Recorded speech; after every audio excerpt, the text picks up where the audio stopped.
This place looks deserted. Guess all the survivors must have evacuated already. All that's left here are signs of devastation. Could Farina really be here? Let's try to find her as soon as possible.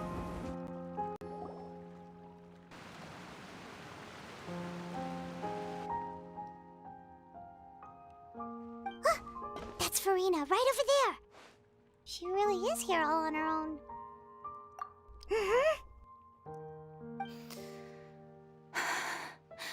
Should I just give up? This is all meaningless. What was meant to happen did happen after all. Everyone's dead. I'm sorry.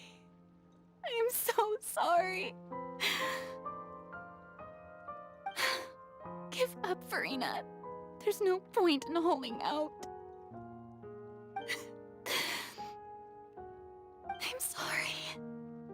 But what can I even do other than to repeat meaningless apologies over and over? Who's that? Don't worry, Farina. It's just us.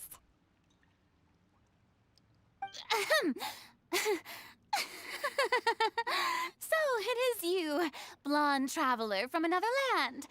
Why, I almost thought you were someone from that mob of my ignorant subjects, come to kneel and beg for my forgiveness. Farina, you were crying just now, weren't you? The tear stains on your face are obvious. What do you mean, tear stains? Oh, I remember. The show at the Opera House earlier this morning was so moving. I'm still trying to process it. Who did that uncivilized rabble think they were, disturbing my enjoyment of the arts? They even dare to tout their Archon. I must teach them a lesson. I can just imagine their twisted and frustrated faces once they realize that I'm nowhere to be found. Oh, and I'm sure Nouvellette and those people from the Maréchaussée Phantom are freaking out right next to them, too.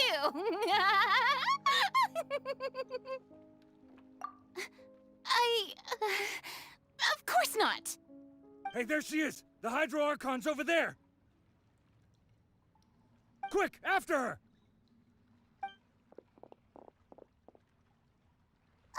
Farina, those people seem to be after you. They are? They're just some rabid fans who want to cut the line because they haven't been able to meet me in person, aren't they? That's against the rules. I can't let them get their way. Farina just ran off! Quick, we have to catch up with her!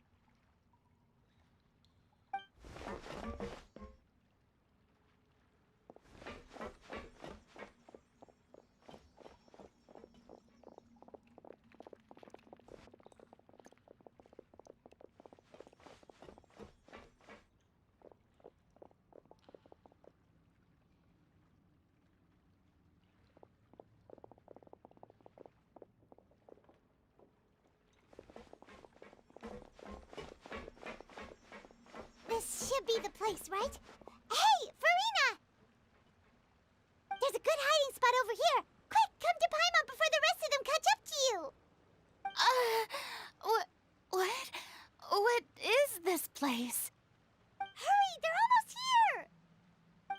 Fine. I suppose haste is warranted. Lead the way.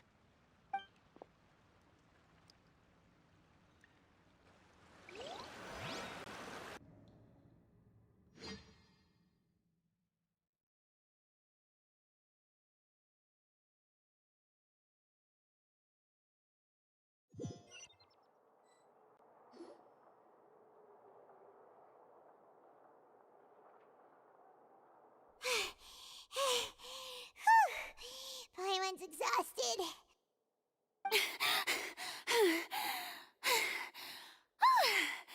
I'm so tired.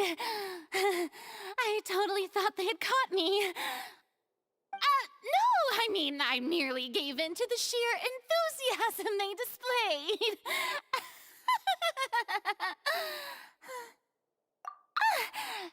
You're right.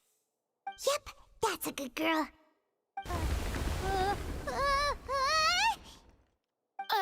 What's happening?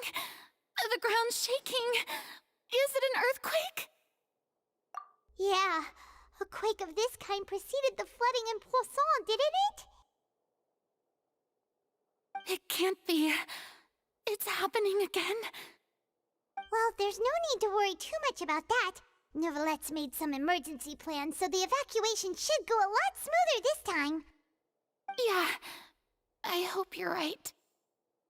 But the people of Poisson, they've already...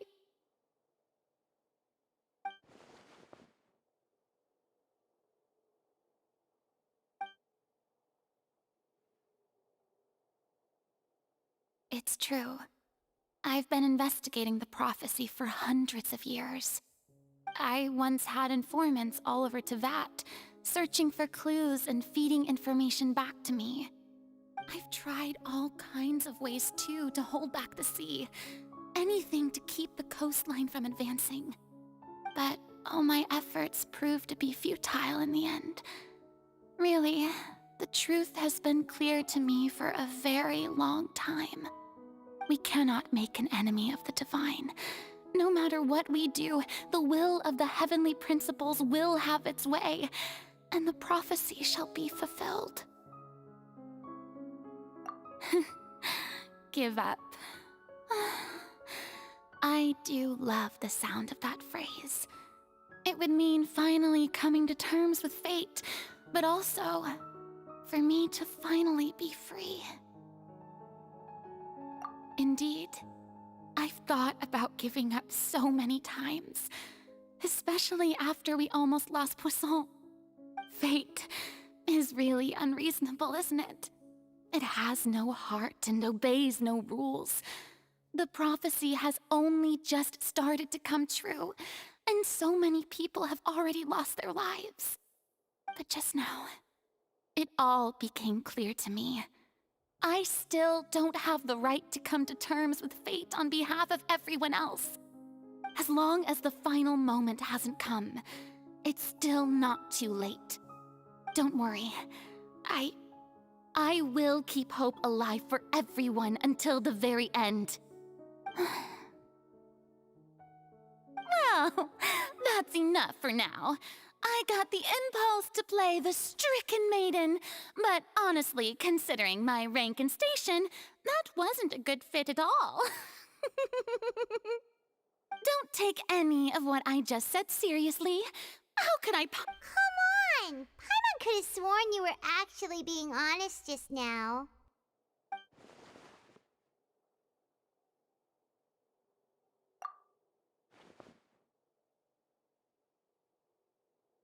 share my burden? That's impossible. It was fated right from the start that this would be my duty alone. A witness. Yes, I've heard that you came to Tevat from beyond the stars, yes. In other words, you never belonged here. And if Tevat is, in its entirety, a show on a stage, then you're just a spectator, aren't you? If that's the case...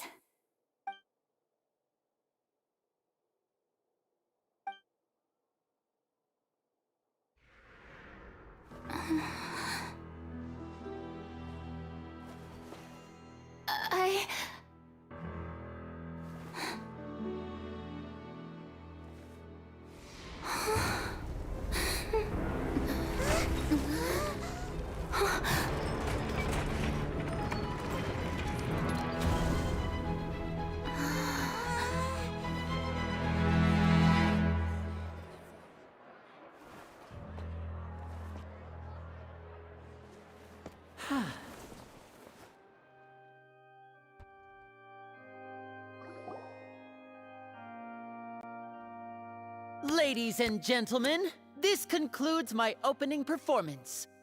Now, without further ado, we may proceed to the trial of our god. So this is what it is. Yes, you deserve praise for the effort you took to raise the dramatic stakes. Do not forget, however, that I am Focalor, the god of justice, the embodiment of justice itself. Does it not strike you as even the least bit absurd to bring the very concept of justice to trial? May I interpret these words as your refusal to stand trial? In that case, you will have the opportunity to defend your honor through a duel. You would draw your blade against a god?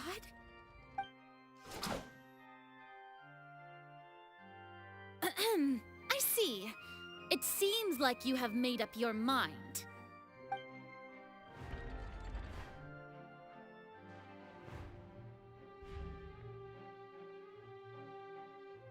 Paimon can't believe it.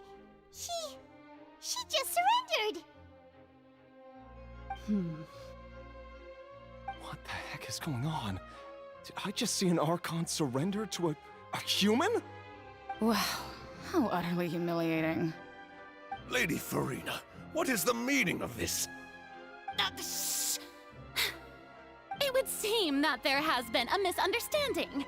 To be clear, the raising of both hands is not always an indication of surrender. Looking for excuses again, huh?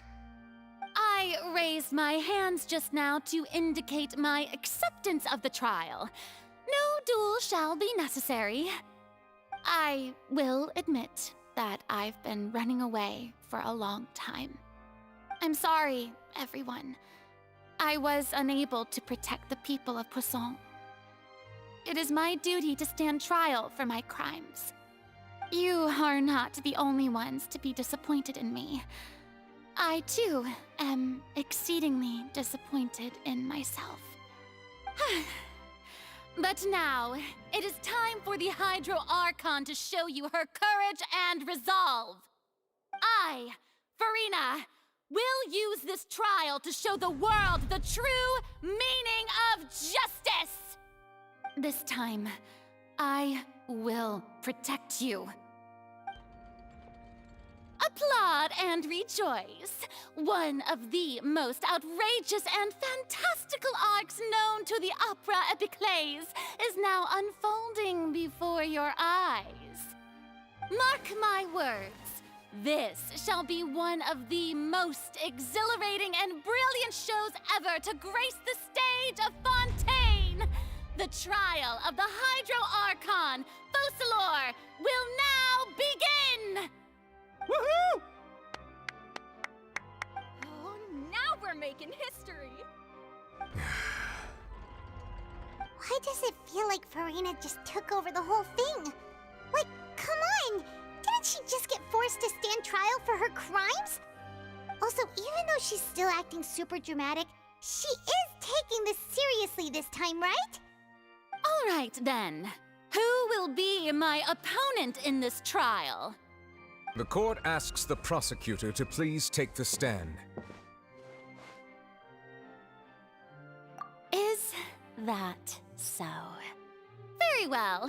Then please speak, witness of Tivat, my accuser and fated opponent.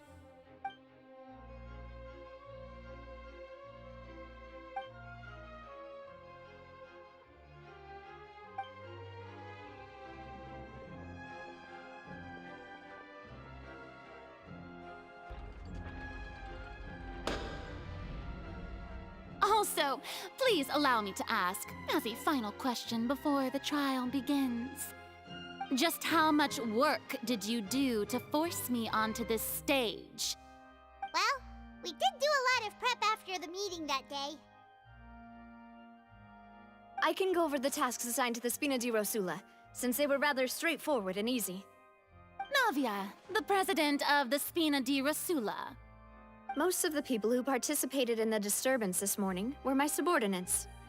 They changed into plain clothes and came to the Opera House as regular audience members, waiting for the perfect opportunity to incite insurrection against you. The people's resentment against their Archon has been building as more and more of the prophecy is fulfilled. A spark was all we needed to turn smoldering anger into a flame. Moreover, according to our understanding and analysis of you, when something like that occurred, you would likely flee the scene and head to Poisson by yourself. So, we arranged for a second group to lie in wait there. So, you mean the ones who scoured the settlement for me were also from the Spina? And their goal was to force you to step into the giant magic box so you may personally participate in the greatest magic performance in all of Fontanian history. That's right. That house was a magic box, rather than someone's residence. As the super ultimate version of the setup that I used when I first performed at the Opera Epiclese, the volume of the box was increased by a whole order of magnitude, and the distance it traversed was the entire gap between Poisson and Aranias. Its cargo, of course, was an Archon instead of a human. My thanks, Farina. Without your help, we could never have pulled off such an extraordinary performance. You're welcome? Of course, this performance was only made possible with Father's support. The House of the Hearth spent a massive amount of labor in Mora to pull this off. We had to select a location, construct the giant magic box, dig a tunnel, and open up a path through the water. It was a lot of work for all of us. So, in other words, the earthquake that we felt within the giant magic box was just a normal tremor from the transportation of the whole house? That's right. It wasn't a sign of another disaster to come. Then, I can guess Nervilette and Cloran's parts. You gathered a crowd, prepared a stage, and made sure that the champion duelist would be immediately ready for a fight. Also that as soon as I appeared on the stage, the trial may commence without a hitch. Am I right? Yes, that is correct. Well, Clorand, I must commend you for your courage. Only the most outstanding champion duelist in all of Fontaine would accept a duel with an Archon without flinching. Thank you. As for you, Traveler, I suppose your role was to keep me distracted with conversation once you found me in Poisson. You'd make sure that I didn't notice anything amiss before revealing yourself as my prosecutor once we'd arrived onto the stage. Oh?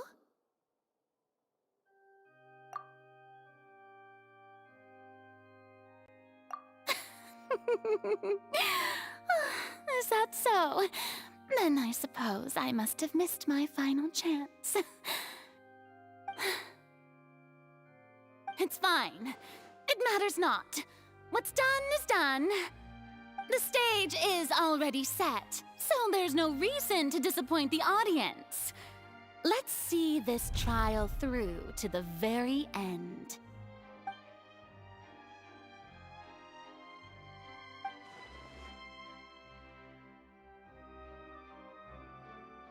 Madam Prosecutor, please allow me to pass this along.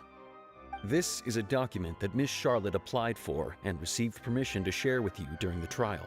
According to her, it should speed up the proceedings. Huh? Charlotte wanted to give us something? Oh, so she's here too! Hey, Charlotte! Oh, let Paimon see. Isn't this the exclusive interview that she did with us before? So she's already finished it, huh? Wait, then that means this document is a perfect timeline of everything that's happened ever since we stepped foot in Fontaine! So in other words, we can refer to this anthology of evidence every time we want to use something from our journey as evidence for an argument! Let's quickly confirm the information in it. Just think of it as a refresher, alright? You defeated the Hydro Archon in the very first duels you took part in at the Opera House. I didn't think that this is the first time Monsieur a Fatui Harbinger. According to Monsieur Nerville, I nearly lost my awesome friend Navia. To be honest, that still gives me shivers. The words of someone as extraordinary as a witch can probably only be truly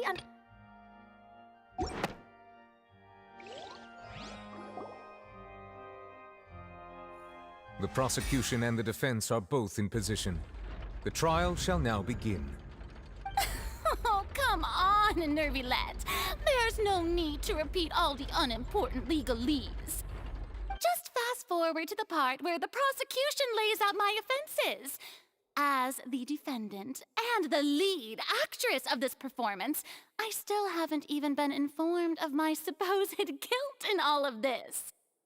Of course, it is only natural for humans to struggle to understand the actions of a god. However, you will need more than that to convict me of a crime.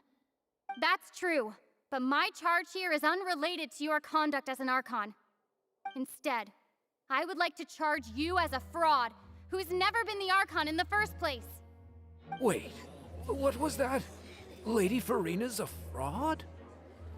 Hey, I came here thinking that we were going to try the Hydro Archon for forsaking her duty, but did I hear that right? She's not our Archon at all? Charge accepted.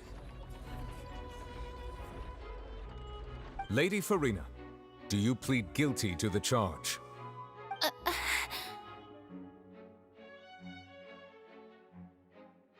Lady Farina. I plead not guilty. How can I be guilty? There is no way that I, Focalor, otherwise known as Farina de Fontaine, a member of the Seven and the Regina of all waters, kindreds, peoples, and laws of Fontaine, could be anything other than your true Archon. Yeah. Even though Lady Farina can be rather eccentric, isn't it going too far to doubt her very identity? Yeah, I've never questioned her identity either. Sure, Lady Farina can be super irresponsible, but what grounds does that prosecutor have to make such a huge claim? I have cause to believe that common sense will prevail in this case. Many of the members of the audience have known me as the Hydro Archon ever since they were born. There would be no fooling their memory. See? Even the Oratrice has decided to show me its favor. Are you sure you want to commit to a charge that will never be upheld?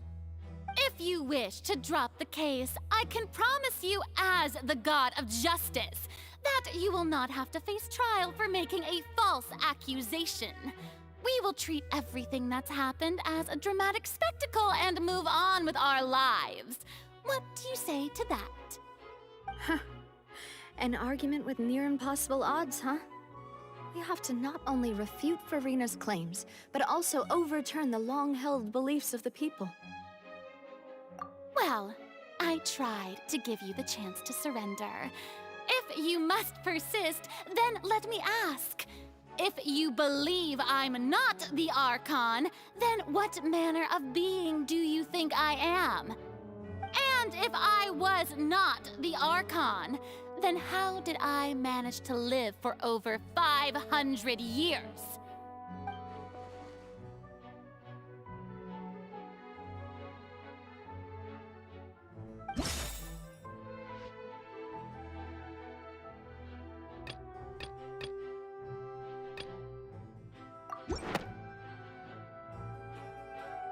First of all, you may be a member of another long-lived race, which would allow you to naturally possess an extended lifespan. And second of all, even if that wasn't the case, there could be other ways to extend your life. Who gave you that idea? Was it the knave? You'd sink so low as to use a harbinger's words against me. A curse? I once thought it possible that the aura of an Archon might naturally resemble a type of curse. But in light of this claim, perhaps what I sensed was not your divinity, but a curse after all. Neverlet sensed it too, huh? Lady Farina is actually a human? Well, it is true that it's extremely difficult to tell humans and gods apart just by looking at them. It's not impossible.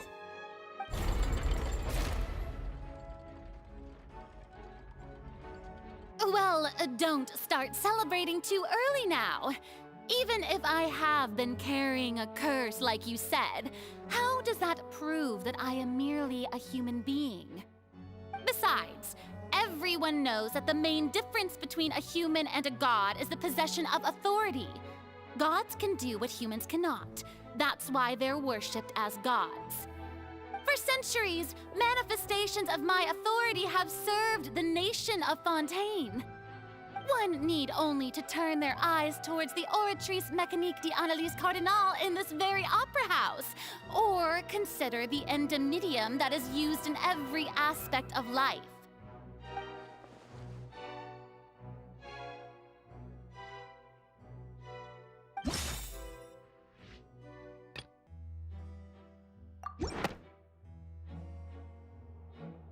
You tried to reference the Oratrice. But weren't you as confused as all the rest of us when the Oratrice declared Child to be guilty without any proof? Otherwise, you should have come up with a good explanation for that by now. Didn't I make myself clear at the time?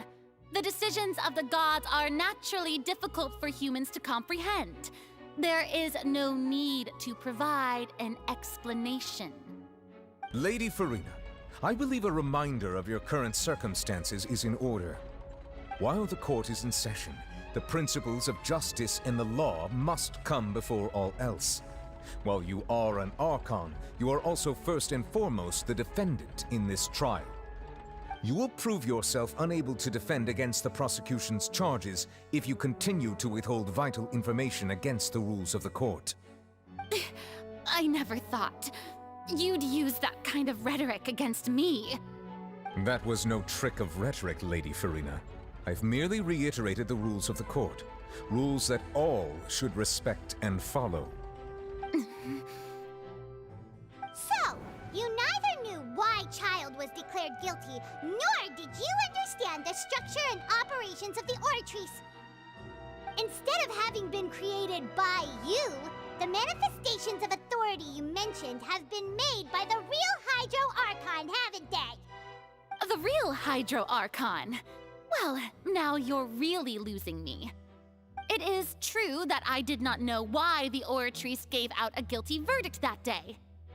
But the Oratrice handed out that verdict unilaterally, and it has been operating independently ever since it was first created.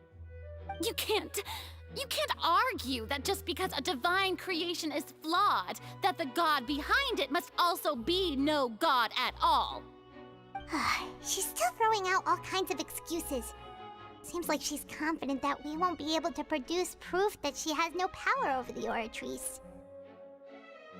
My power as an Archon. There are many ordinary citizens in the audience. How can I just carelessly demonstrate the formidable power of an Archon? If that poses a concern, I'm prepared to extend my protection to the audience. You don't need to go that far.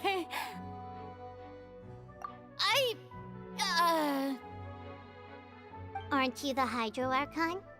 Or is it that you can't even wield the power of Hydro, much less the authority of a god? Indemnitium! Yes! It's all because of Indemnitium! All Archons derive their power from the faith of the people, and I've converted the people's faith in justice into Indemnitium! Thus did I give up all of my divine power to provide everyone with energy for their daily lives. Have you ever seen a more magnanimous god? Isn't that a huge stretch? Yeah, no matter how generous an Archon can be, how could they give up all their power? Can a god with no power even still be called a god? It seems like nobody's buying Farina's excuse. Hey, come now, everyone! Please don't stare at me as if I was a liar! I'm still the same Farina you knew, right? The one that you loved! Shouldn't you want to believe in me? Please? You've got to believe me! If what the prosecutor said is true, she really has committed a grave offense. Did she deceive all of us? And all of our parents and grandparents too? And all of our ancestors? Ever since they were born? enough. Tell me then, if I'm not the real Hydro Archon, then who is? If you have no evidence of another Hydro Archon's existence, nor can you find anyone who can back up their claim to be such, then what grounds have you to say that I'm not actually the real deal? Wow, she came up with yet another argument. How can we refute her now? Seems like she really doesn't want to give up.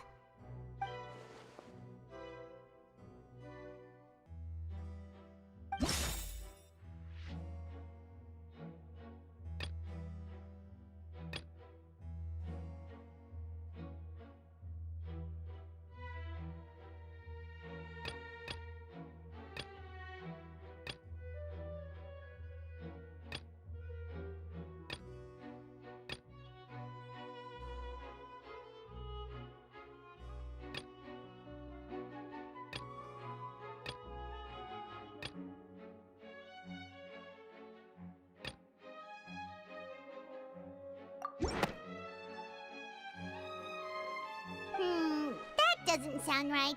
Paimon doesn't think this clue can be used as compelling evidence to build our case.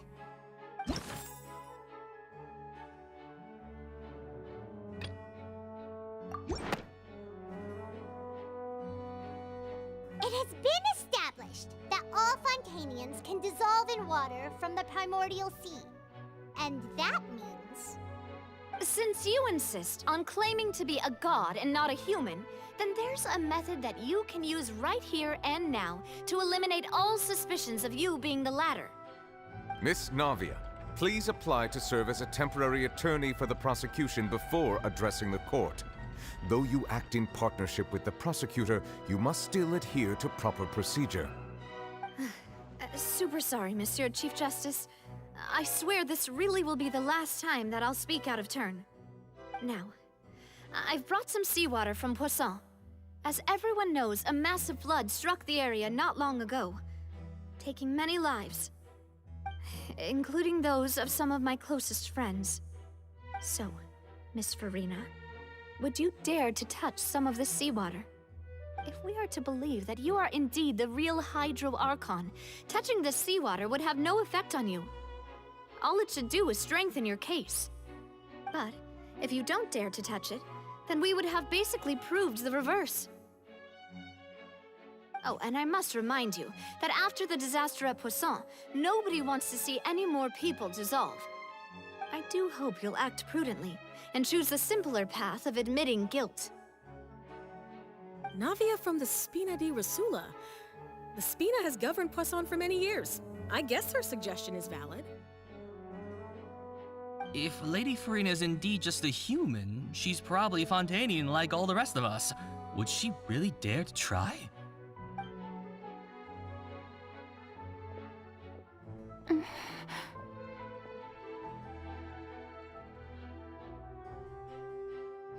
Lady Farina, this test has been unilaterally proposed by the prosecution. As it falls outside the realm of standard court proceedings, you possess the right to decline participation.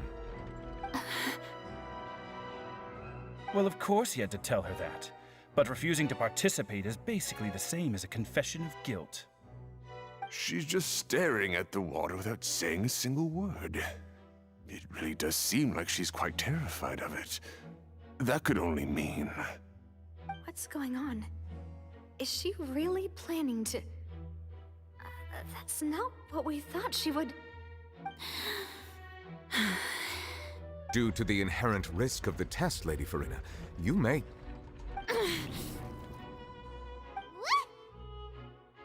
Hey!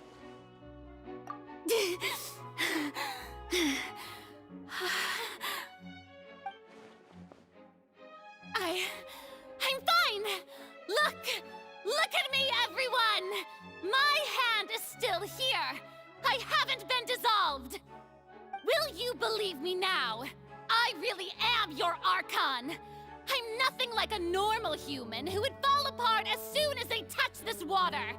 Really, was this not the most obvious thing in the world? Miss Siegewien? If you're present, Miss Siegewien, please come forward and attend to the defendant. Siegewin? Don't be nervous.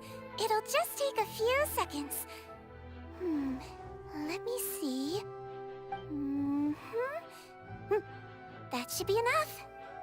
Please announce the results of your evaluation to the court, Miss Siegewin. As everyone doubtlessly saw, Miss Farina was displaying symptoms of hyperventilation and flushed skin. These indicate that she was experiencing the adverse effects of exposure to primordial seawater. The extent to which she was affected is the same as other humans when exposed to primordial seawater of a similar concentration. Thank you, Miss Siegewin. Lady Farina, you may return to the defendant's stand. Oh, wait. What did she just say? I didn't get dissolved. Shouldn't that be enough to prove my innocence? Well, considering your tendency to run from your problems, we did originally prepare a direct sample of the seawater around Poisson. However, after extensive discussion, we exchanged it for a sample that is not concentrated enough to dissolve an actual human. After all, on the off chance that something entirely unexpected might occur, we don't want anyone else to lose their life to the sea. Yeah, so out of regard for Farina's life, you secured a low-concentration sample and asked the head nurse to serve as an expert witness. It's a great thing that the direct sample wasn't actually used. Farina could have... I can't believe... you...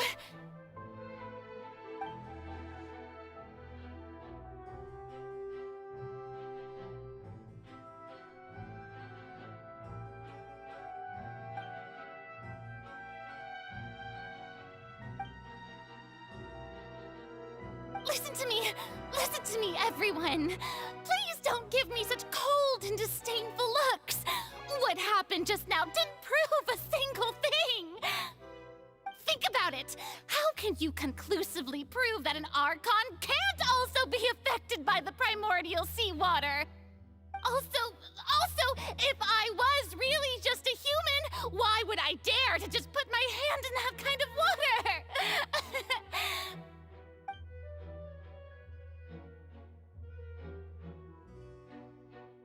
Please, anyone, just listen to me!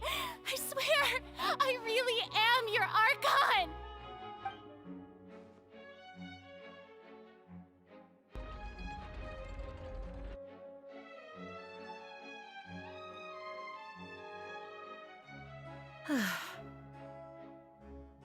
I don't think anything she says at this point will sway anyone. The odds are just too stacked against her now. With all the things that have been said, Paimon doesn't think there's any way left for Farina to win. I believe the time for arguments and presentation of evidence has come to an end. If there are no objections, we will move on to the final judgment.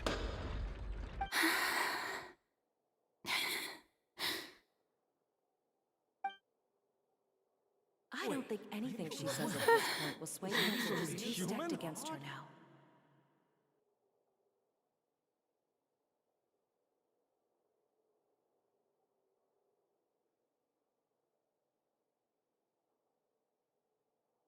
In my capacity as Chief Justice, I shall now render judgment on Farina's misrepresentation of herself as the Archon of Fontaine.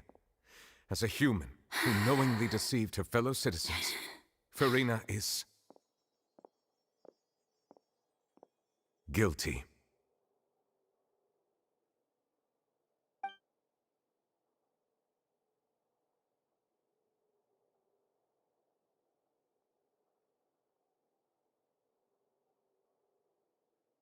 We shall now turn to the Oratrice Mécanique d'Analyse Cardinale to render the final verdict on the charges.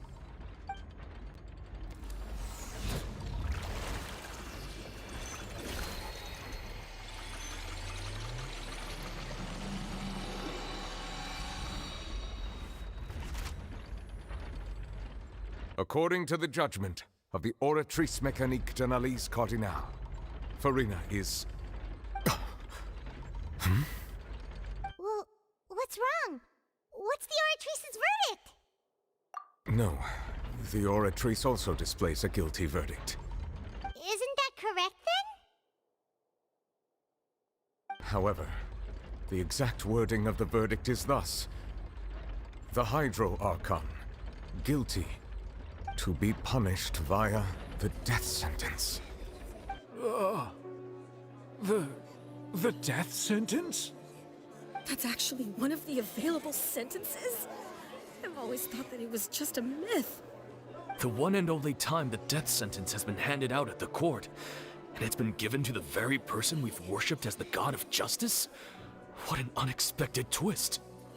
Farina's been sentenced to death by the Oratrice? We just wanted to use the trial to show her the seriousness of things so she'd tell us the truth. How did things escalate this quickly? This outcome is indeed quite strange. According to Fontaine's current definitions of justice, as well as its recommendations for criminal sentences, is this sentence really appropriate for the crimes that have been committed? Yeah! Even Fauché wasn't sentenced to death by the Oratrice. You know, the real evil mastermind behind the serial disappearances case. Indeed. Not only is Farina's sentence overly excessive, the very point of our trial today was also to prove that Farina has never been the Hydro Archon in the first place. But now, the Oratrice seems to have deliberately invoked the title of the Hydro Archon. What does this mean?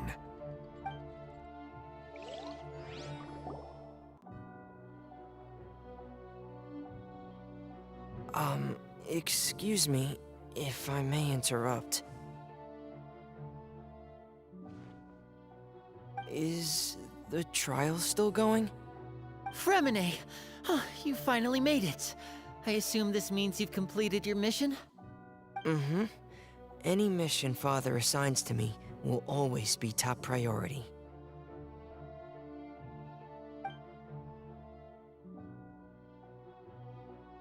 Is that the first prophecy slate?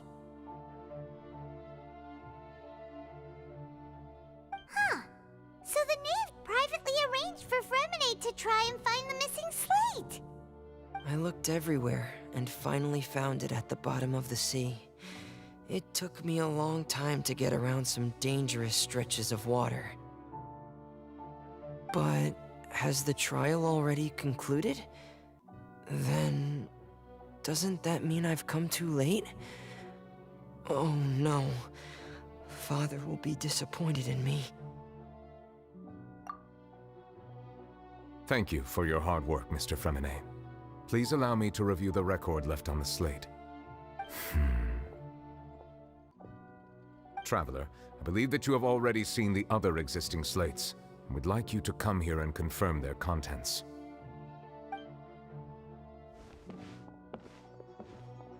Huh? So what do you see? What is it?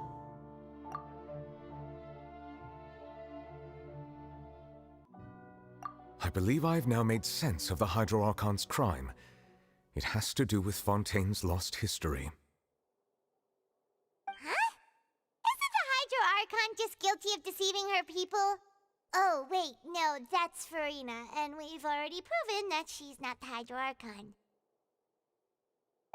So when you say Hydro Archon, do you mean the real Hydro Archon we've been kinda talking about? In truth, everything that you've encountered in Fontaine up until this point can be traced back to the contents of these stone slates. However, I'm uncertain as to how much sense they currently make to you. Okay, let's try to recall the contents of the other 3 stone slates. Paimon will do her best to help you remember.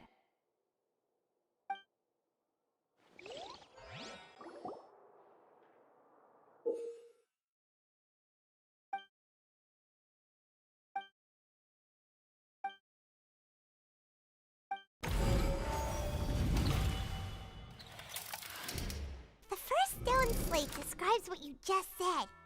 It seems to show the previous Hydro Archon using her divine power, and then the Oceanids turn into humans. Does that mean that Fontainians are transformed Oceanids? Oh, Paimon wasn't expecting that. But the second stone slate shows Celestia floating in the sky, and the Hydro Archon and her people worshipping it together. But the heavens still brought judgment down upon them. This must be the point when the Hydro Archon and the Fontanians were branded with their original sin. Does this mean that the original sin and the Hydro Archon sin are the same thing? The third slate shows the Hydro Archon seeking into the sea surrounded by many people. That reminds Paimon, didn't we also watch that happen to someone else? Well, the fourth slate is the prophecy the Fontanians have been talking about. People dissolving into the sea, the Hydro Archon crying on her throne, and so on. We didn't believe that such a crazy disaster could happen at first, did we? But after that incident, it was just a question of when and not if.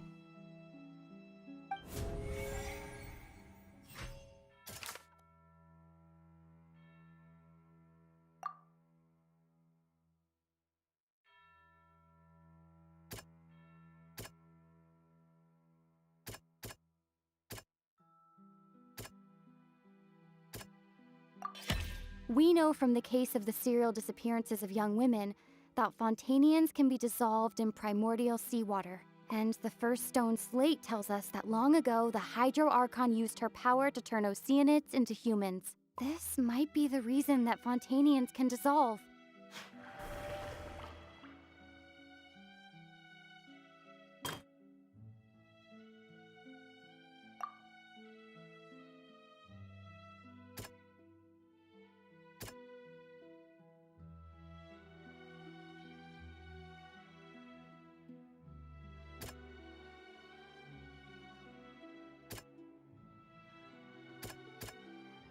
That doesn't sound...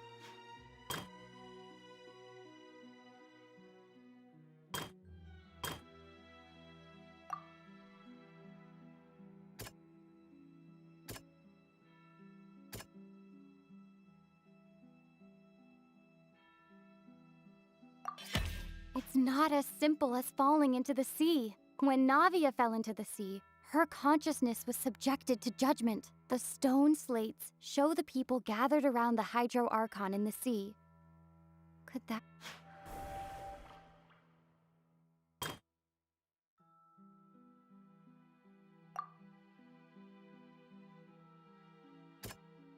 That doesn't sound...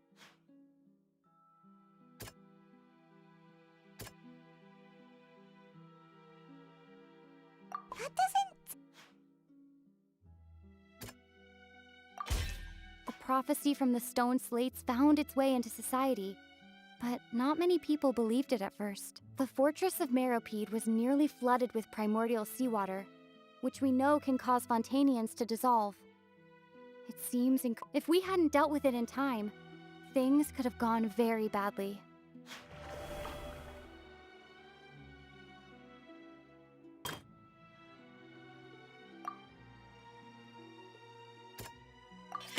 Perhaps what is about to take place has all happened before. The true sin of the Hydro Archon that Nervilette mentioned, and the original sin cast down on the people of Fontaine by Celestia as recorded on the stone slates.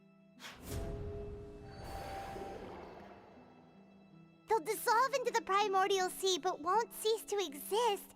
Their essence will flow in the seawater, converge, and take the form of an Oceanid.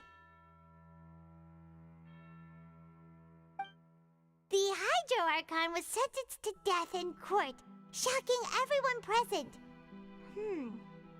Perhaps this means that her sin was actually Fontaine's original sin.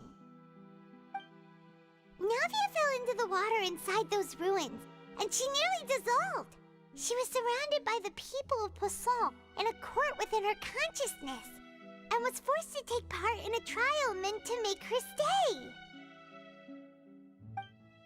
The eruption of the primordial sea at the fortress of Meropide was the surest sign that the prophecy was about to come to pass no matter what.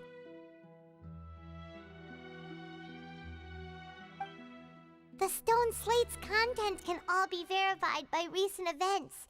If we combine what we know together, loads of truths should come to light.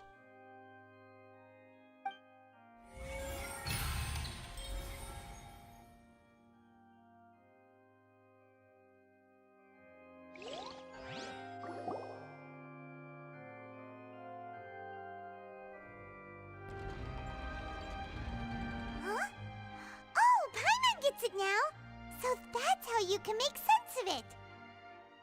But then it feels like we're going to have to share some truly shocking revelations. Let's hear them. Incredible. Linny, did you hear that? We're not real humans.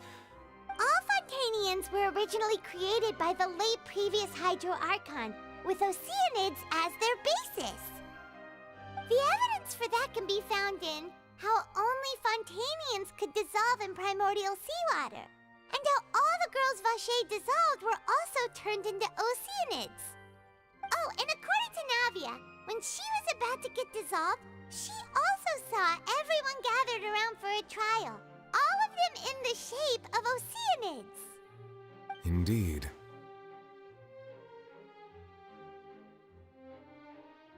Yeah, and it follows from the content of the first slate that she probably angered Celestia by creating humans without prior permission.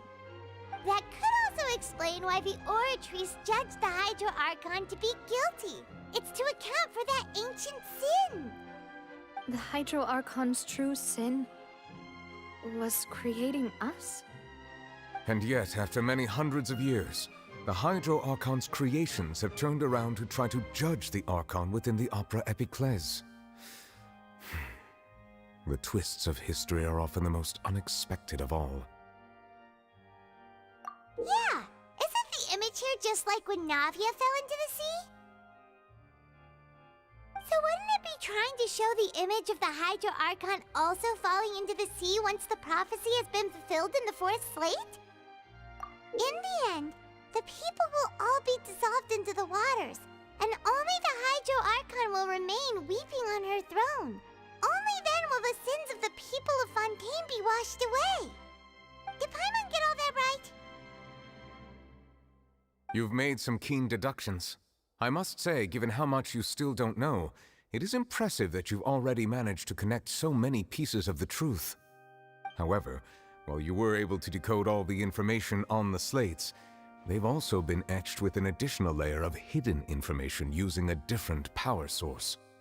When we were at the ruins, I tried to decipher the hidden information recorded in the slates. But since we only had 3 slates at the time, I was unable to come to a full conclusion. Now that the slate collection is complete, I shall make another attempt to decipher the narrative recorded within. If everything goes well, we should finally be informed of the unadulterated truth.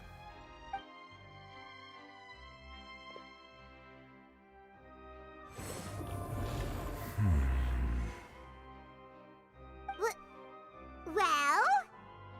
Did you get it? I believe I should share this truth not only with you, but with all the people of Fontaine as well. I will try to briefly summarize it for you.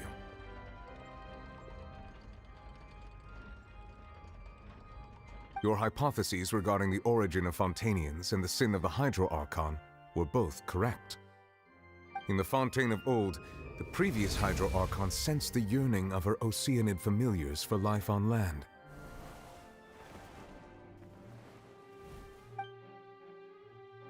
The Oceanids were enamored with the beauty and romanticism of human beings, and wishing to have those experiences for themselves, expressed to the Hydro Archon their desire to become of a similar kind. However, even though water as an element is intricately linked with the power of life, the Hydro Archon, as one of the 7, did not possess the authority to create a new form of human life. Not one to give in, she eventually found a way to create permanent humanoid bodies for her familiars by appropriating the power of this planet's primordial sea. She poured primordial seawater into the Oceanids' blood vessels, creating humanoid mimics in the process. But if Fontanians were to ever come into direct contact with water from the primordial sea, the power within their bodies would escape these artificial restraints and return to the sea. As a result, their forms would collapse, and they would be reverted to their original forms as Oceanids. Of course, the Hydro Archon never received permission from the heavenly principles to create a new human race. And thus, the Hydro Archon and all of her creations came to shoulder the original sin of appropriating the power of the primordial sea. That is the true history of how the people of Fontaine first came into being. So we were all Oceanids before we turned into human beings? That's way too much information for me. I think I'm just going to pretend that I never heard a single thing. Wait, but if that's the truth, we can't let the Hydro Archon be sentenced to death. After all, her only sin was creating us. This really might be too much information for your regular Fontainian, but it does answer a lot of our questions. Alas, your hypothesis regarding the third and fourth stone slates was inaccurate. The slates' respective positions are, in fact, correct. A key point of the visual on the third slate is how all the individuals depicted in the water are humans rather than Oceanids. They have not been dissolved, which implies that the water depicted in this slate is not water from the primordial sea. The nation of Fontaine is the nation of Hydro, as well as the nation of trials and justice. Instead of being the literal element, the water in the scene symbolizes judgment and justice. You may also recall Navia's experience. When she fell into the sea, her consciousness was surrounded by that of many others who intended to hold a trial to determine her fate. Therefore, the meaning of the third slate is that the people of Fontaine shall try the Hydro Archon at the court of justice. Yes, it refers to our present situation. I think I'm following now. So, what you're saying is, even though we decided to put on this trial to avoid fulfilling the prophecy, in truth, everything we've done has happened exactly as the prophecy foretold. So now, it seems, we're the ones making sure it comes true. What should we do? Huh. No matter what, the prophecy will be fulfilled. Is this what it feels like to be a prisoner of fate? If that's the case, does that mean the scene in the fourth slate will also be fulfilled soon? Traveler, I would like to point out another small fallacy in your deductions. About the fourth slate, you probably thought that the eruption of primordial seawater beneath the fortress of Meropide served as the surest sign that the prophecy was about to come to pass, yes? However, I believe that rather than being a sure sign, that eruption could in fact only be a small warning of something far worse to come. As for the root cause of the catastrophe, I believe you've already encountered it once before.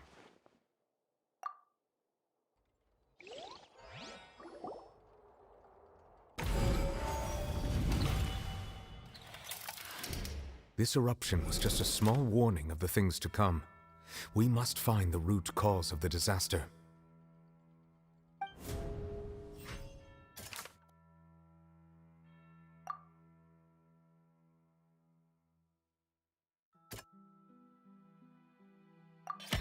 It was both dream and reality. If we're talking about a true culprit, that could only be that thing inside the primordial sea, right? The truth, the original sin, the trial, and the root cause of the disaster.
your dream? So we've met it at last. I understand very well why it has chosen to make an appearance here. That whale does not belong to Tevat. It is a monster that has traversed the stars, weeping all the while. It has been greedily consuming the energy from the planet's primordial sea, using it to grow. That is the main cause for the rising sea levels. And once it has finished consuming all of the energy contained within the sea, its next step will be... You said that when the Hydro Archon first created Fontanians out of Oceanids, she filled their blood vessels with primordial seawater. Precisely. That whale finds the blood of Fontanians nigh impossible to resist. Therefore, when it left the primordial sea, it decided to make its next stop a packed opera house full of food. Food in the form of Fontanians. We just barely managed to push it back, right? In that case, won't it come back to target the people again once it's managed to recover its strength? That is correct. Indeed, it is more accurate to say that we should thank that Harbinger for buying us some time. Without him, the whale would have likely come onto land far sooner. From the way he looked, he must have been fighting the creature for quite a long time. That battle maniac. We've always known that he had a special connection with that whale, but we definitely didn't expect it to help us out like this. Anyway, now that we know that this whale is the actual cause of the disaster recorded in the prophecy, all we need to do to stop the prophecy would be to find a way to beat it up, right? It is too late. It had already absorbed too much of the primordial sea's energy before we could notice it. At this point, it has become practically integrated with the sea itself. Even if the entirety of Tevat were to be destroyed, it could still survive and swim off towards some other world. That's not something I will accept. We've already done everything we can, and we even found the true culprit. We've come so far. You can't just tell me that the last hurdle is some impossible foe. That's just not fair. Indeed, that's not how a grand performance should end. I'll fight it to the end, no matter what. So the prophecy will be fulfilled no matter what, huh?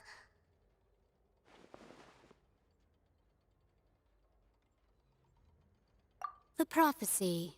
Yes, what has been prophesied will be fulfilled. You may view such things as the history of the future.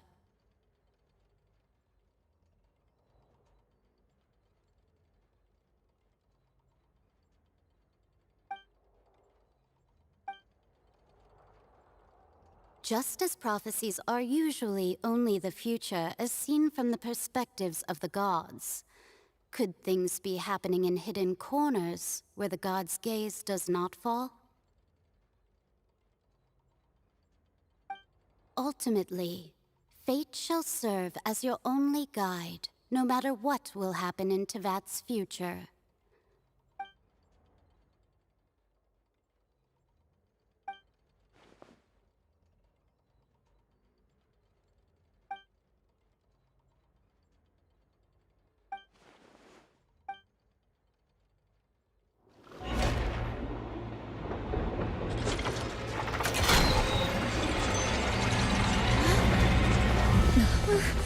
What's happening with the oratories? I believe it is preparing to carry out the death sentence.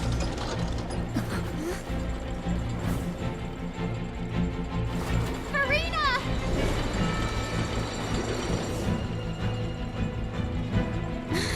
No, I still need answers.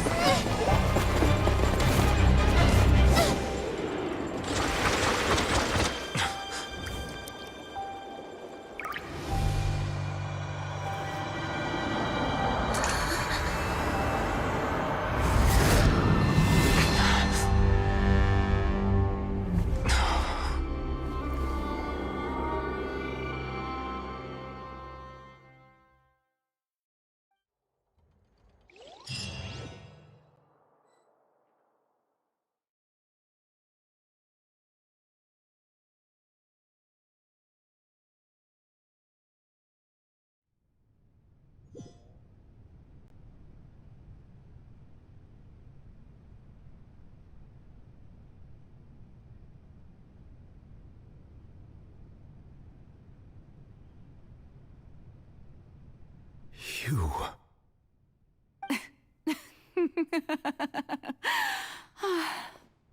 Sorry. That shocked expression on your face is just too amusing. I couldn't help myself. You are not Farina. Who are you? The sweet sound of bewilderment. Marvelous. A sure sign that my attempt to deceive everyone was a resounding success. But to answer your question, I am Focalor. You know, the god.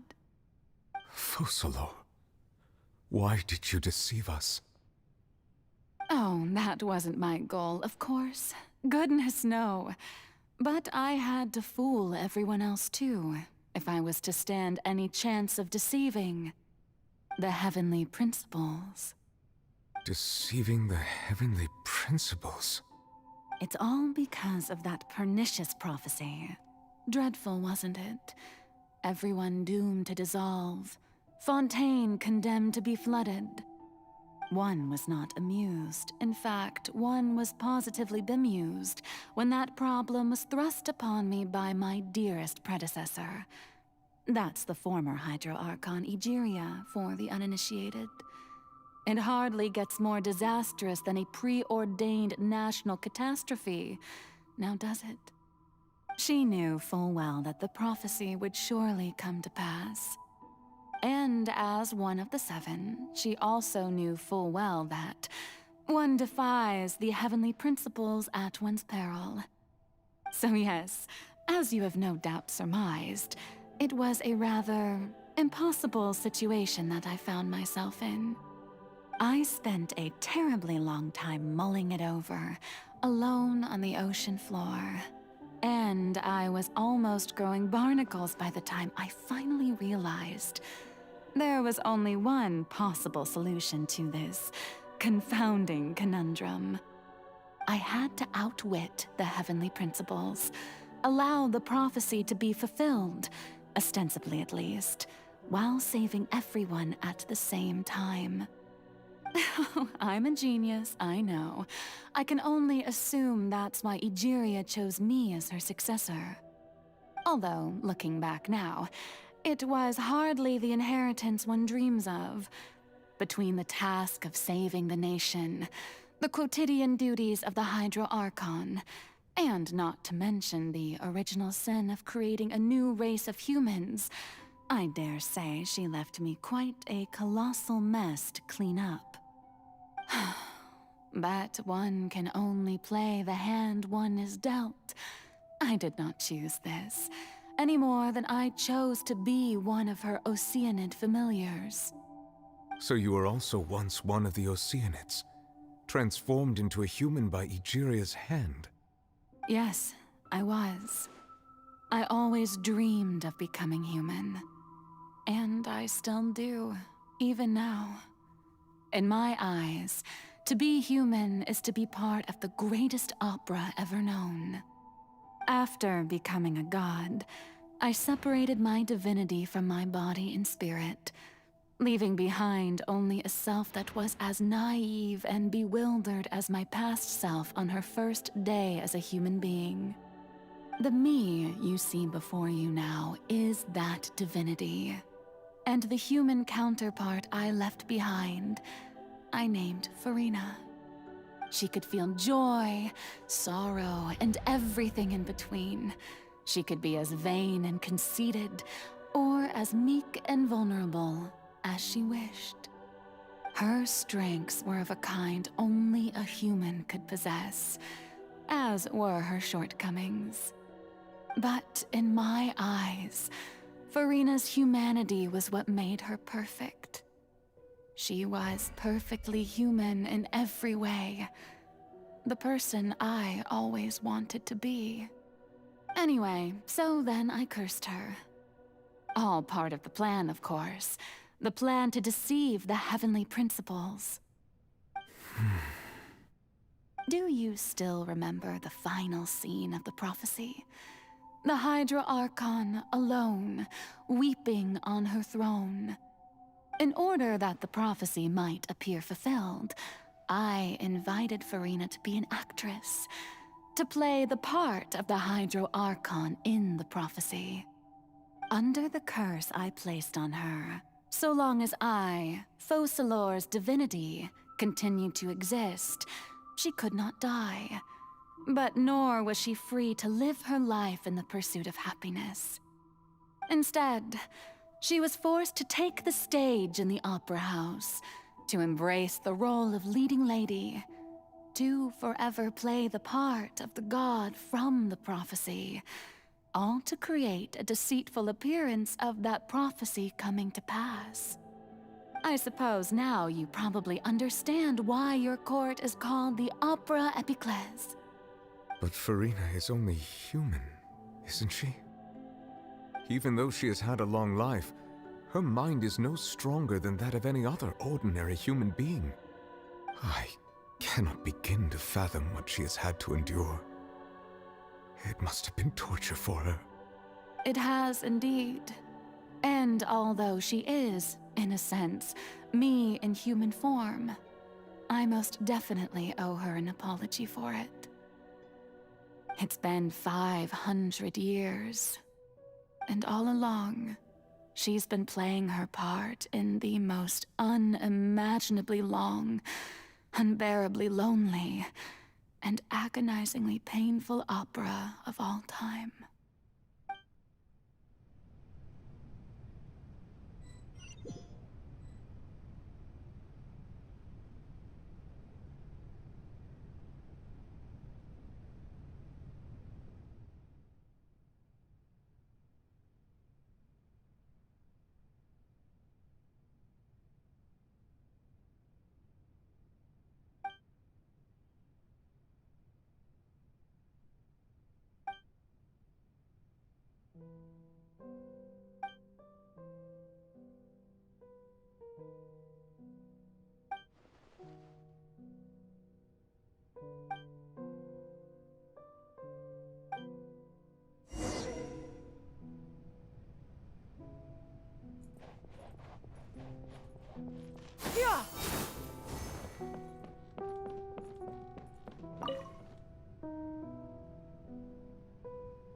Oh? Who permitted you to come onto the stage? Now, I understand your admiration for my august self, but I must ask you to keep to the rules. All right. It is not my intent to reprimand you. There is no need to state your name. Just be off with you. Do not distract me from my performance. Oh, do not jest. Can you not feel it? I am Focalor. The eyes of countless Fontanians are upon me. I must, at all times, display the utmost elegance and nobility.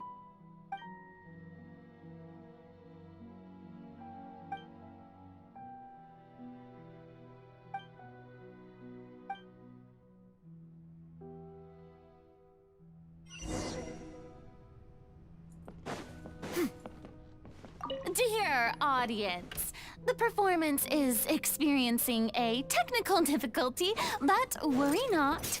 The guards shall resolve it soon enough.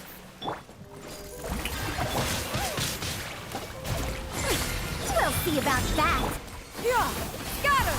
Skyward! Useless.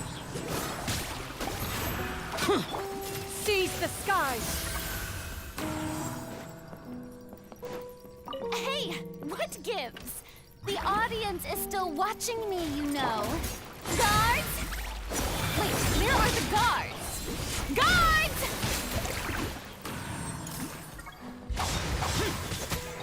Yeah, skyward! Too late for... Oh!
Farina. Farina. Huh? Who's that? Who's calling me? Where are you? Be not nervous. Be not afraid. I am before you. Wait a moment. You're near me? How can this be?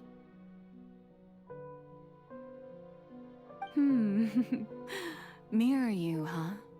You know what? That's not bad. Let's go with that. Mirror me? What do you wish to say? The prophecy. Have you heard of it? What prophecy? Wait. I know. I think. I don't know why, but it's in my head somehow. The people will all be dissolved into the waters, and only the Hydro Archon will remain, weeping on her throne. Only then will the sins of the people of Fontaine be washed away. Oh, very good. You know it well. What's going on? I can't seem to remember anything clearly. The only thing I know for sure is this prophecy. Will it really come to pass? Yes, it will. And that is why I've come to you. Disaster will come to Fontaine sooner or later. Things will develop just as the prophecy declared. There is no escaping it. But doesn't that mean everyone will die? I'm a Fontainian just like them. Will I dissolve too? Oh, don't worry. Magical meetings exist in this world precisely to give people a chance to turn things around. It is the reason why you met me today. I will tell you how to save everyone, but you may have to suffer somewhat. Oh, so there's still hope after all. Goodness, you frightened me. You spoke so much and with so much certainty. As for the suffering, well, I will admit that the first thing that came to mind was, why do I have to be the one to suffer? But if the prophecy will come true, I'll also die anyway, right? So if I've already met you as my magical meeting in this world, if there were scales, with all the people of Fontaine on one side and my pain on the other, is it not obvious where the scales should tilt? You truly are the perfect human, my ideal. I suppose this would also be the justice that belongs to you. Huh? Don't worry, it's nothing. Listen well. Fontaine has just lost its Hydro Archon. I need you to play a role, that of the new Archon. Play as a god? That's right. You must begin a never-ending masquerade. You must never let anyone suspect your identity. If you can keep it up, then I shall have my way of defying this prophecy.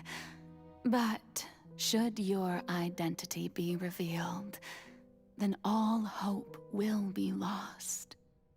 But how will I do this? A human assuming the role of a god without being exposed. Don't worry. What you must do is not to turn yourself into a real god. You simply need to play the role of a god as humans imagine them to be. Being a human yourself, I'm sure you already know what such an entity would be like. Remember, your true challenge will not be pursuing divinity, but contending against humanity. I'm still not sure I understand, but I'll try. I'll try to do this. So, how long am I going to have to play this role? To accomplish this mission, you will have to stay on the stage for many, many years. You will endure and not grow old until your task ends. But I promise you, all will eventually end in a magnificent and dramatic trial, and everyone will be saved. A trial, huh? How exciting. I'll be looking forward to it.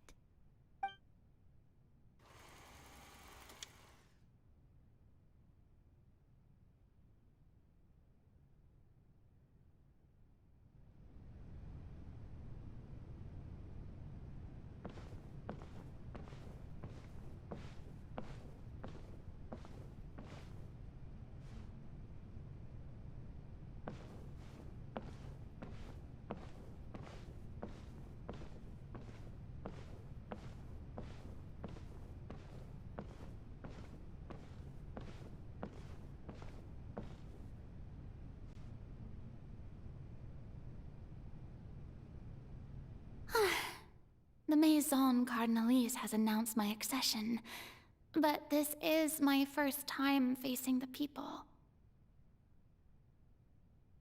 What should I say to most appear like a god? To be honest, I still don't know. Perhaps I should first try to act natural. Ladies and gentlemen, good evening, and welcome to the Opera Epiclese. I'm sure you've all heard about how I have taken on the role of Hydro Archon. Indeed, I am Verena de Fontaine, your new Archon.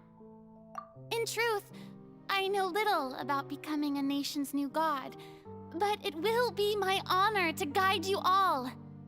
As the god Focalor, the god of justice, I shall do all within my power to lead you into an age of fairness and justice. Once again, thank you all for coming. If you should have any questions or suggestions, please send them to the Maison Cardinalise. The future of Fontaine will require us to work together, after all. This should do it. I thought I might stammer, but thankfully, I was able to convey my thoughts just fine. Okay, and next. That's the new Hydro Archon. Is this some kind of joke by the Maison?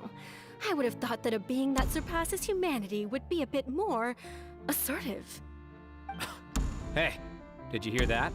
She even told us to send her suggestions there at the end. Shouldn't gods be all-powerful? She's being so modest. What's the difference between her and an ordinary person, then?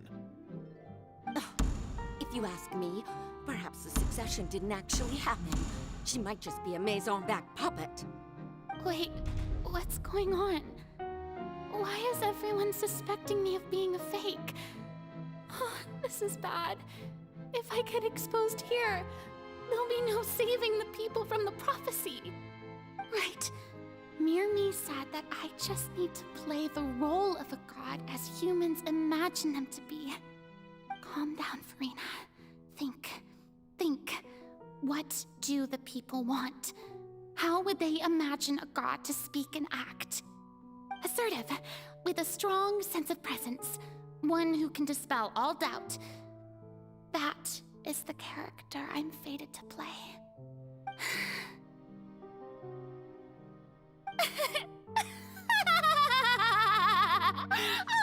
Oh, very good, my people.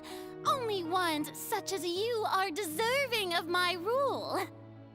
Now, I was wondering, if some weak puppet were to one day come onto the stage and claim ownership of this opera house, would the children of Fontaine follow them? Well, it seems that you would all see right through them. Having passed my test, you are qualified to witness wondrous trials alongside my august self, here in this opera house. You may consider my previous act a door gift of sorts. I thought it was a debut that suited the atmosphere. Now then, let us be reintroduced. Ah, so that was just a performance. How could I have forgotten that we were inside an opera house? Her personality. It's quite shocking, to be honest, but I suppose it's a better look than before. Such a fascinating and bold deity.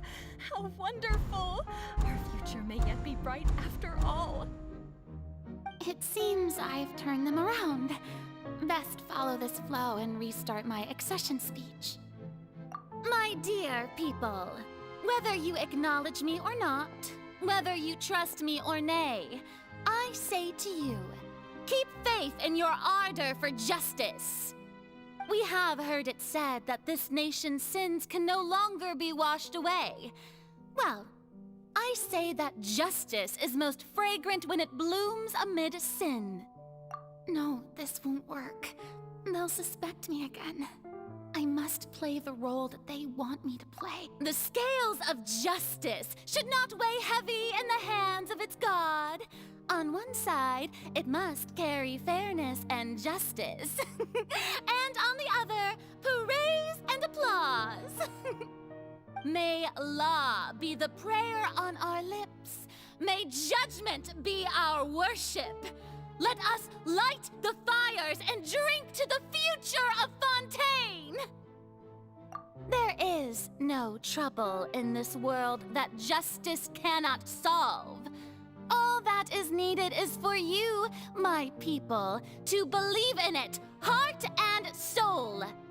So long as I, the Archon Focalor, stand within the Opera Epiclese, so long as I stand before the Oratrice, I shall even judge the gods of this world!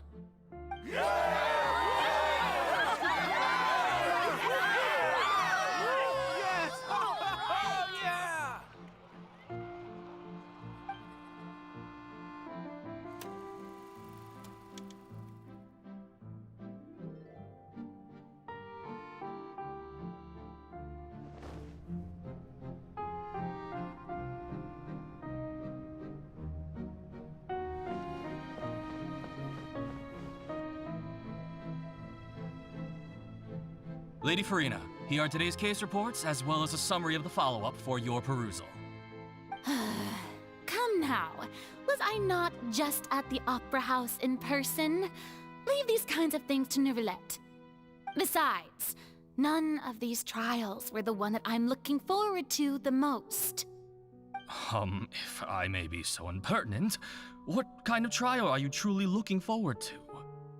A magnificent, dramatic, and wondrous trial. A trial to end all things. How could you hope to understand? That's true. I fear I lack the ability to grasp your divine thought, Lady Archon.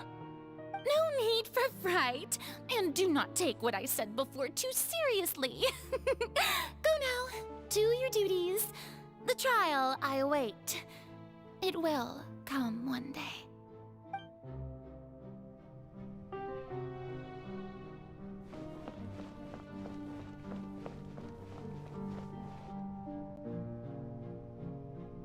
Lady Farina, I don't know what to say. Thank you for agreeing to see me. No need to thank me. Or rather, thank your own sense of perseverance instead. Long have you stood in line to meet me, have you not? Oh, I'm afraid that's just an inevitable consequence of my divine charm. All right, Deoteria, is it? How is your son's illness? You remembered me, and you knew of my family, too. He is doing much better now. In fact, he is far more of an ardent believer than I. He was the one who forced me to seek an audience with you, and to bring your words back to him. Oh, good. Very good. If this should happen again in the future, please do not hesitate to come and tell me. Going down to citizens' homes every so often, while not usual practice, should serve as a fine change of pace.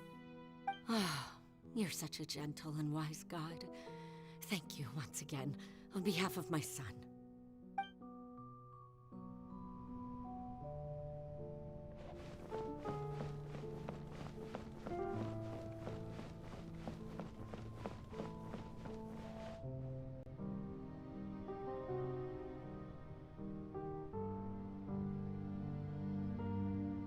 Lady Farina, here are the latest hydrological reports. As for the specific parameters you asked to take note of, I'm afraid things still don't look good. I see. It's as I thought then. As your god, I did already expect this, but I wanted to see how far your human wisdom would allow you to analyze it. All manner of signs indicate that the prophecy will still come to pass. Forget it. That's not something you need to worry about right now. Well, as I understand it, the Fontaine Research Institute is also trying to find a way to counter the rising water levels. Really? Have they found anything? I'm afraid that they haven't found any effective solution thus far. Oh, is that so? Well, no wonder. This issue has reached the realm of the gods, after all. Still, their spirit is praiseworthy.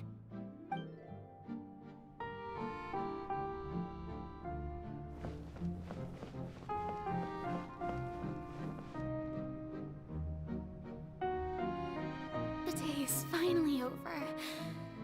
I haven't had a moment to breathe this whole time. But it's good to see that everything's getting on track. There are no longer any voices of suspicion. Maybe this is fine. I just need to keep going, and everyone will be saved. All right, Farina, don't think too hard about this. You need rest. Tomorrow's a new day.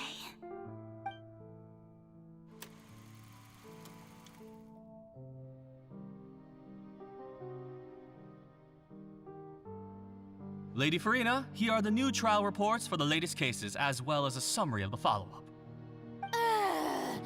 There'll be no need for that. I've seen them already. There's no need to go back over scenes I've witnessed in person before. Lady Farina, I've waited so long for this chance to see you in this manner. Indeed, my dear, loyal citizen. This joyous moment is an honor for us both.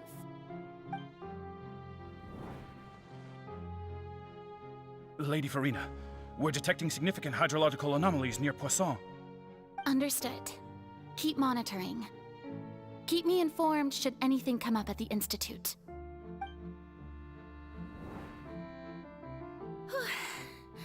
I don't think I let anything slip today. I must show the people that there is nothing to worry about. I just don't know when these days will end. I feel utterly exhausted. Best to rest early today, too.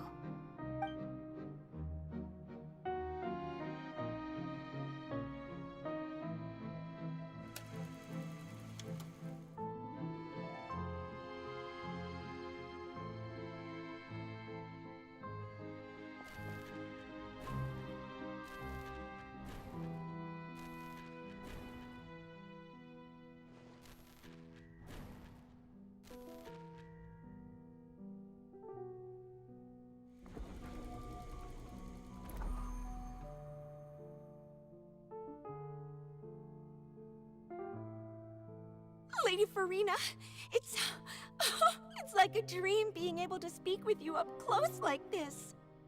I've heard that the first member of our family who was honored to receive an audience with you was Madame Deoteria, almost 20 generations ago.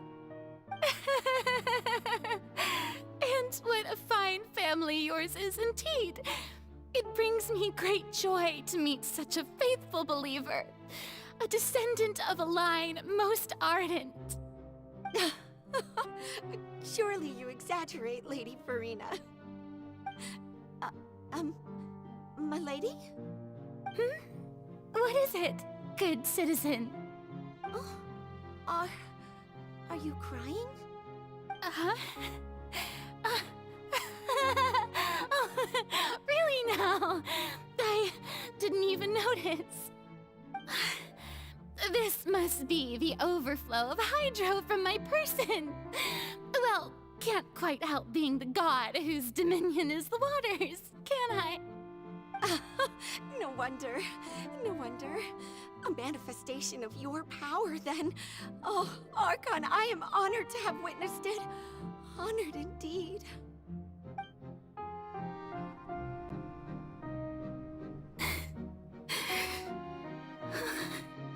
So interminable.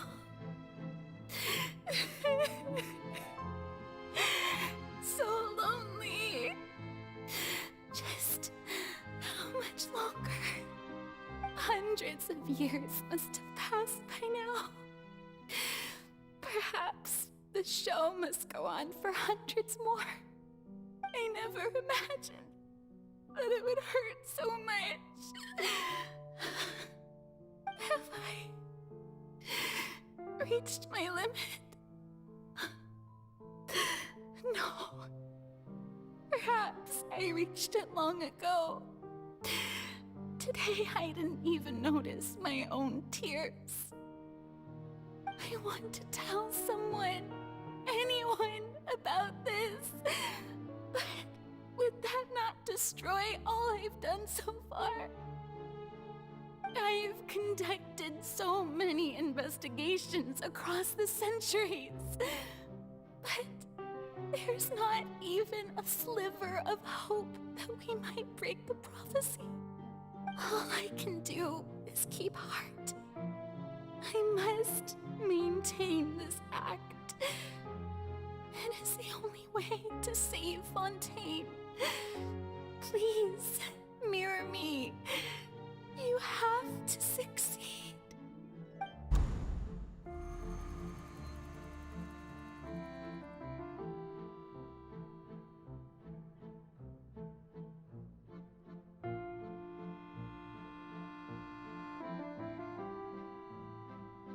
Farina, you don't have to shoulder this burden alone. Although I don't know what you might be keeping from everyone, your people are more than willing to share your burden with you.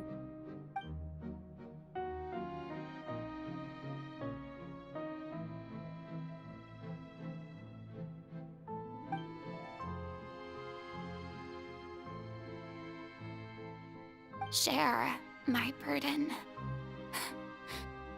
That's impossible. It was fated right from the start that this would be my duty alone. But even if your burden doesn't need to be shared, you can still choose to confide in someone. Just share it with me. I'm what you'd call a witness. A witness? Yes, I've heard that you came to Tevat from beyond the stars, yes. In other words, you never belonged here. And if Tevat is, in its entirety, a show on a stage, then you're just a spectator, aren't you? If that's the case... She's right. I could confide in her, couldn't I? But if things don't play out as expected, the people of Fontaine will be the ones to pay the price. No, Farina, you shouldn't be selfish. But what if it's really all right? Farina, you've worked so hard for so long. Surely it would be okay to put yourself first for once. Just this once. is it such an outrageous thing to do anyway? To find someone in whom you can confide your frustrations and sorrows? Surely it could not hurt. If you let this opportunity slip through your fingers, it might never come by again. Think about it long and hard.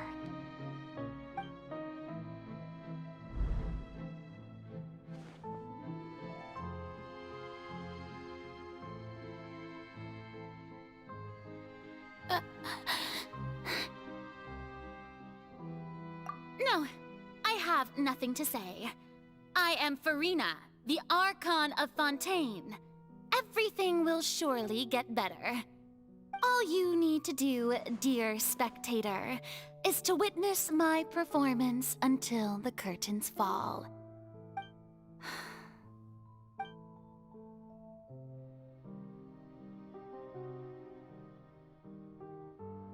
Fine.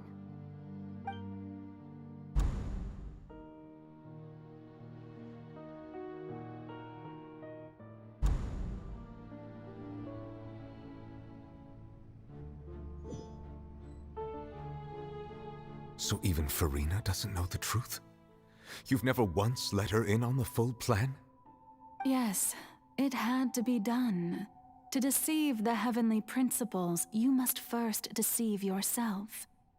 She did very well. If she had let her resolve falter even once in these 5 centuries, Fontaine would have been doomed to the most tragic fate.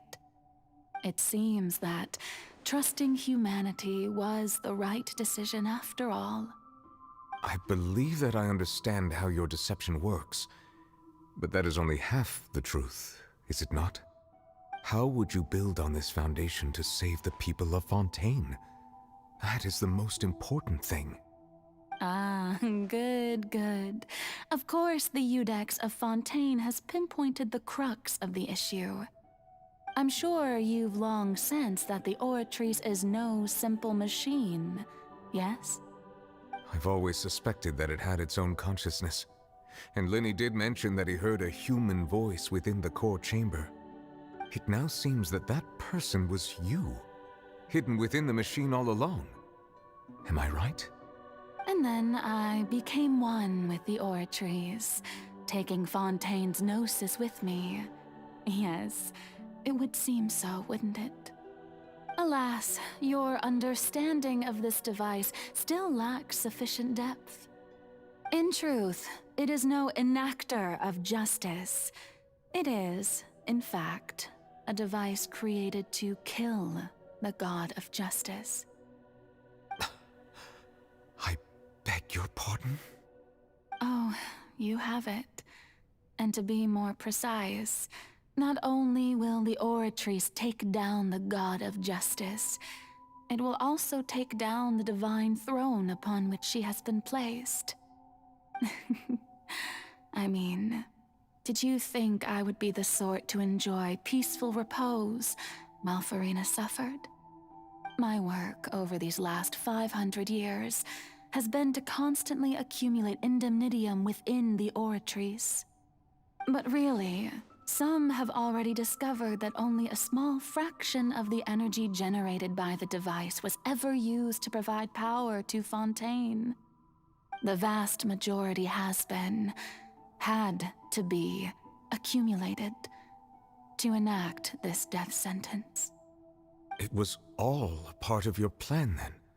Both the trial and the sentence? Indeed. This power, accrued over 5 centuries, could have sustained Fontainians for millennia had it only been used for that purpose. Almost all of it has now been stored within the Oratrice.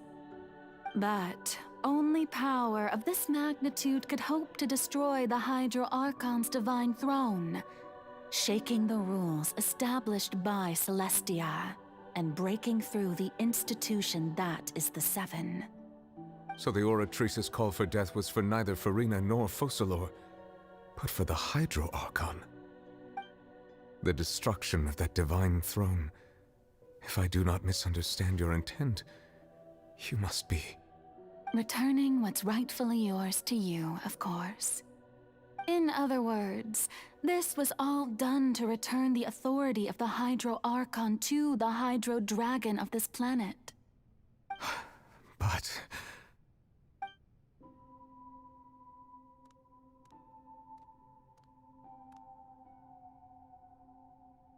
Oh, what? Getting sad again, are we? The authority of the ancient dragons shall soon be yours once more, O Hydro Dragon Sovereign. And this is the face you make. All you've done throughout the years is just so you can sacrifice yourself at the very end. I've never quite seen it that way, you know. Even now, I'm quite pleased at how well my deception worked.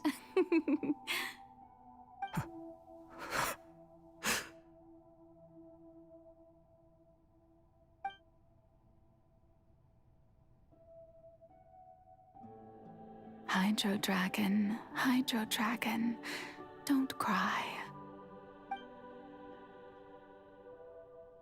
I must say, had it been within my rights, I would have loved to judge the heavenly principles themselves. Were they not guilty of essentially the same crime? Egeria stole the power of the primordial sea, and the heavenly principles stole the power you ancient dragons possessed. I, for my part, am the god of justice. And is it not just that your original powers should be returned to you? Speaking of justice, I have always believed that justice lies in the process of pursuing human existence itself.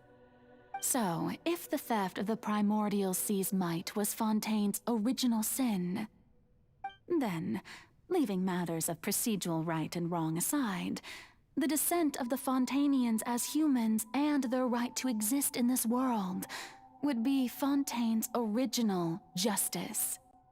In other words, existence was Egeria's justice, and to me, justice is the continuation of that existence.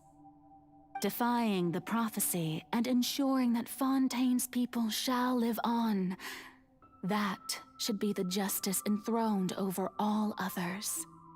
At this point, we, whether it be myself or all other Fontainians, have shouldered the burden of this sin for far too long.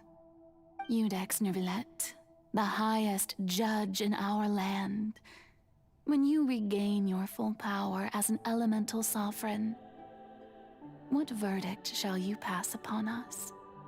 So when I was invited to the court of Fontaine to serve as Iudex, I see now that that was your idea too. At last, I now understand the true purpose behind this position. In the beginning, I was uninterested in human existence. But these 5 centuries of living alongside them have gradually brought about mutual understanding between us. And I have even attempted to feel as they feel. You are a devious one, Focalor. Things being as they are, surely you know that I could never declare them to be guilty.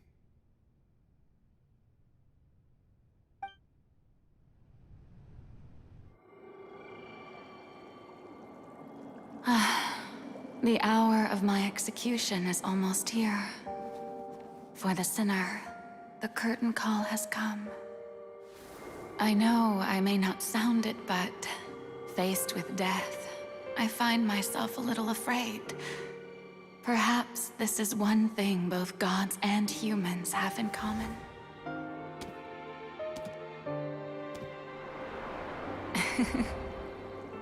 Farewell, Neuvillette. I hope you've enjoyed the part you played these 500 years.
Judex Nuvelet, hereby declare,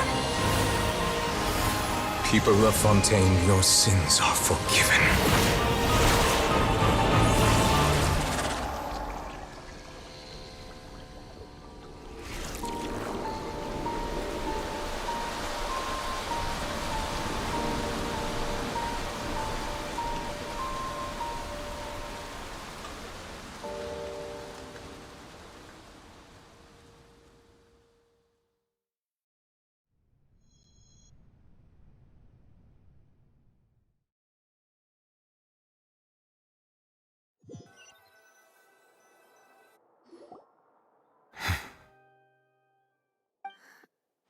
What just happened? Has the death sentence been carried out? Was that bright light some sort of misdirection? I have a feeling that something huge just happened. But since we're all still alive and haven't been dissolved, I assume whatever happened was good for us. It's time to end this. We must mete out punishment to that beast. Didn't you say just a moment ago that it can't be defeated? I have gained the strength sufficient to deal with it. Through certain means, I now have the ability to separate the power of the Primordial Sea from that creature.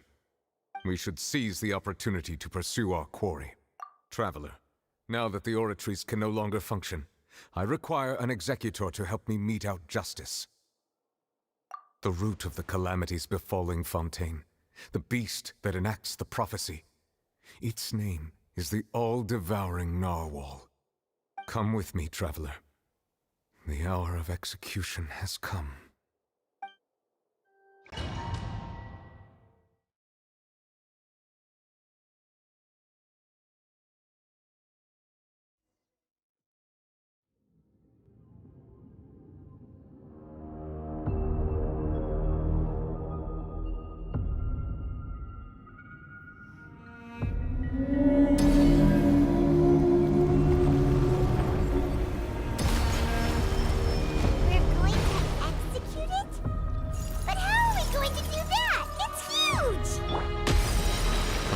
Done my best to separate the power of the Primordial Sea from the wave. Considering the size of the beast, I cannot reach the power source. Unless we can find a way to attack it from within. I shall share a part of the evil dragon's power with you. We shall look for an opening together.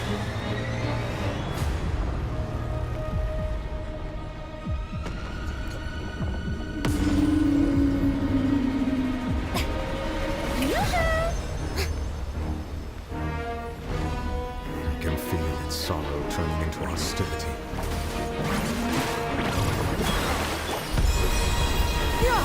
Scatter! Skyward! Great cloud, come on! Have fun with this game! Forth! Disappear!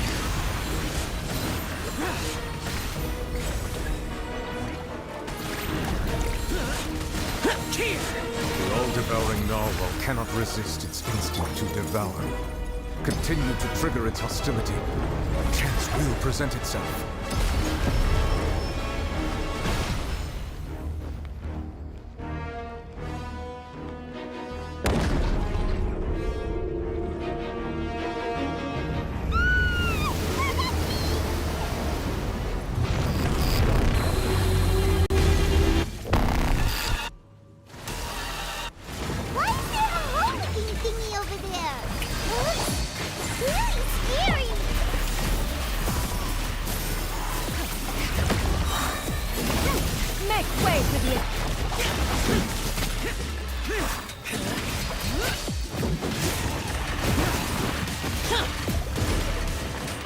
I have granted you my protection. Do not fear. Seize the moment and use my power to suppress its root from within.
Thanks for helping with the cleanup. It should have been my job, but... oh well. It was just supposed to be a short private training session for me. I didn't think that my disciple and my master's pet would start brawling in the meantime. Well, actually, I had a feeling that it would happen at some point, but they bumped into one another earlier than I thought. What a blunder. I suppose I'll have to swing my sword 3 million times as penance. That power. Who are you exactly? Paimon has an idea. From what she said earlier, she must be Child's master. Skirk, right? It's just that he gave us the impression that she was the less talkative person. I simply did not have anything to say to the weak. But you, on the other hand, managed to defeat the all-devouring narwhal without using power from beyond this world. So you may speak to me as equals. I have to agree. It's a strange use of a planet's primordial waters just to raise an all-devouring narwhal. That kind of power is wasted on it. It's not cooperative. It eats too much. And I have more important things to do with my time than pet sitting. The only thing that creature has going for it is its looks. All in all, it fails as a pet. Miss Skirk? I think you might have missed the point. The point being?